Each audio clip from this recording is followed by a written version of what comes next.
Fable 3, I play Sabine. I am Sabine, elder of the Dweller tribe. This is my first experience voicing a video game. So what drew me to it was the team, how committed they are, how well organized everything is, and how beautiful the game is.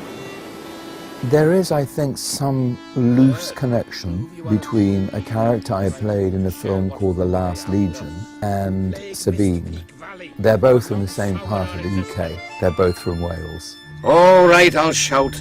Sabine's History of the Dweller Tribe. And I apologise to any Welsh players of the game for my Welsh accent, but I did have a go. So royalty walks into our home. A princess, no less. You're a long mile from the castle, princess. What do you think of our home, then? Do you like what your brother has done to us?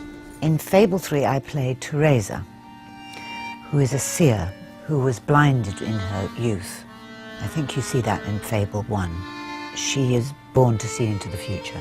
Sabine is a good man, and his people are strong. I play a character called Reaver.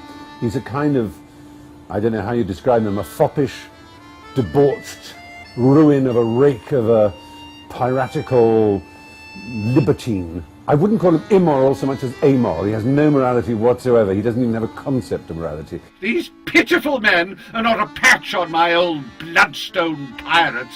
Oh, how I miss them sometimes. There's always something stylish about being utterly wicked. Hey, Master Weaver, you think anyone will actually get this perfect score? No need to get restless, sweetheart. Barry Hatch is here to take care of you. Fancy a quick jig?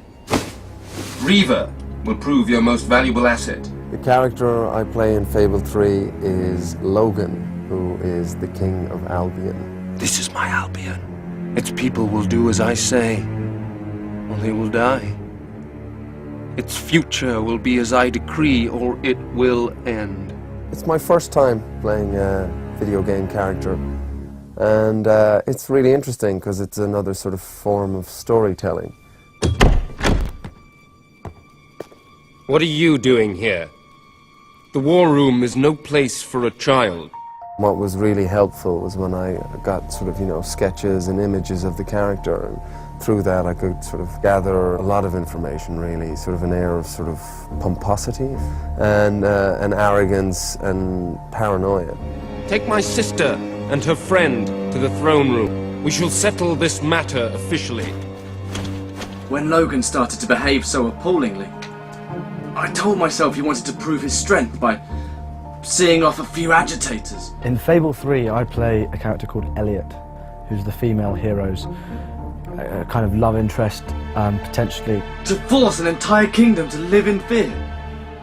That's true tyranny. He's a very genuine, kind man who is kind of the moral barometer for the female hero. Not a great fighter, pretty useless, and gets in a lot of trouble. All hail the Queen of Albion! I play a character called Sir Walter Beck, who's the kind of typical right-hand man of the monarch. Oh, balls to you all. He's loyal, he's honest, he's a hard fighter. Ha-ha! You only went and broke it. Look at that. Am I a great teacher or what? He's everything that a king would want, just here.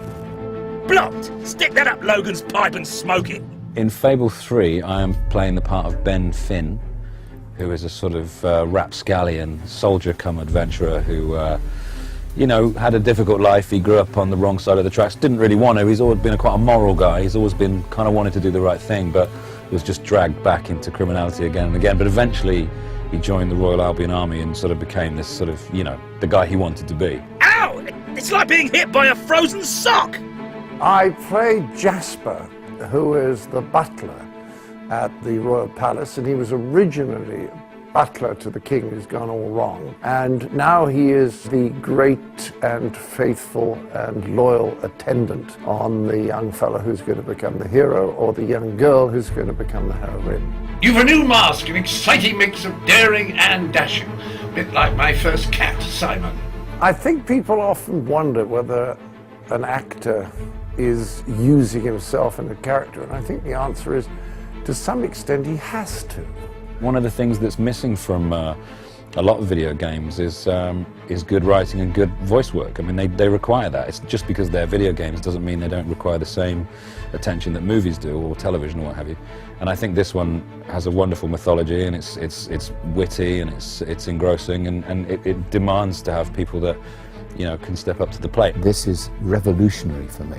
It has to become part of the actor's vocabulary. We have to join in or perish. Okay, you're ready? The video's ready? Are you ready? A wolf has been hit! Oh, no, actually, could I do that again? It sounded a little bit grand. Could very well destroy the Kingdom of Albion. Just like that poster. And is my cappuccino here yet? The shambles! My advice to anyone who wants to play this game and win and overthrow Logan and be a good leader is to be yourself. Don't try and second guess. Don't try and think, oh, I wonder if the game wants me to do this or the game wants... It's not about that. It's about you, the player.